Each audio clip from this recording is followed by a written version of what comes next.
Hi, welcome back to History. Today we will be reading John, Paul, George, and Ben, illustrated and written by Lane Smith.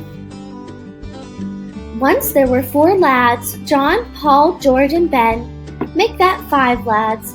There was also independent Tom, always off doing his own thing.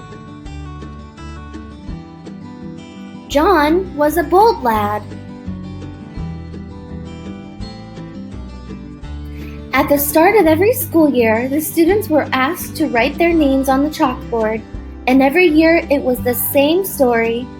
John, his teacher would say, "You have lovely penmanship, John. Your confidence is refreshing. But John, come on. We don't need to read it from space."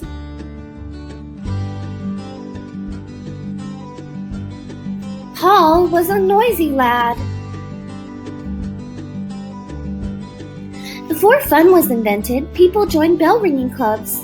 As a member at Boston's Old North Church, Paul spent hours practicing in the belfry tower. Over time, that bell ringing took a toll on young Paul. All day his head was filled with loud bings and bongs. He had to practically scream just to hear himself talk. Now that's fine around the belfry, but not at work. Extra large underwear? Sure, we have some. Let's see. Large, extra large. Here they are. Great big extra large underwear. Paul was like a bullhorn in a china shop. Your wig? Yes, it's coming. And your polka dot shirts are coming. And the pink breeches are coming. It took many years and a midnight ride for people to finally appreciate his special talent.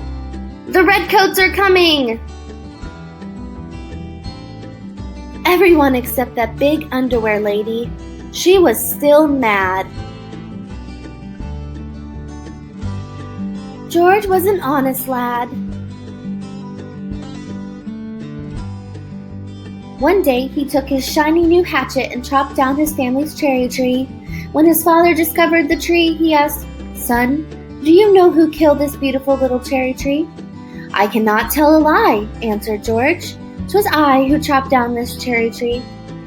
"Then run to my arms, dearest boy," cried his father, "for you have paid me it 1,000-fold with your honesty." "Really?" said George. "In that case..."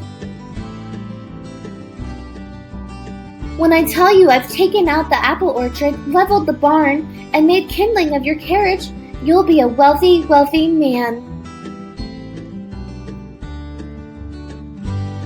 Ben was a clever lad. Not only did he have a saying for every situation, he generously shared them with anyone, anywhere, at any time. Fish and visitors stink after 3 days.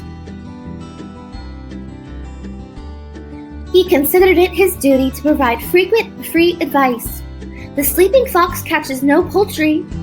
Those who in quarrels interpose must often wipe a bloody nose. If your head is wax, don't walk in the sun. 3 can keep a secret if 2 of them are dead. The townsfolk were so taken by his generosity, they came up with a saying especially for Ben. "Please shut your big yap." "I like it," said Ben. "Short and to the point. Work a fox or turkey in there and I think you've got something." Tom was an independent lad. One day, his teacher, Mr. Douglas, asked the class to make birdhouses by gluing macaroni to ye old balsa wood. Tom happily ignored him and used traditional building materials and neoclassical design. When the class made a palm tree, Tom took one look and said, "Not on your life," then quickly left to sketch his own tree. "Young Thomas," fumed Teacher Douglas, "would you mind explaining to the class why you insist on working so independently?" Certainly, said Tom. In fact, I've taken the liberty to list the very reasons. Tom learned the power of his words that day. Mr. Douglas told him to pursue all the life, liberty, and happiness he wanted.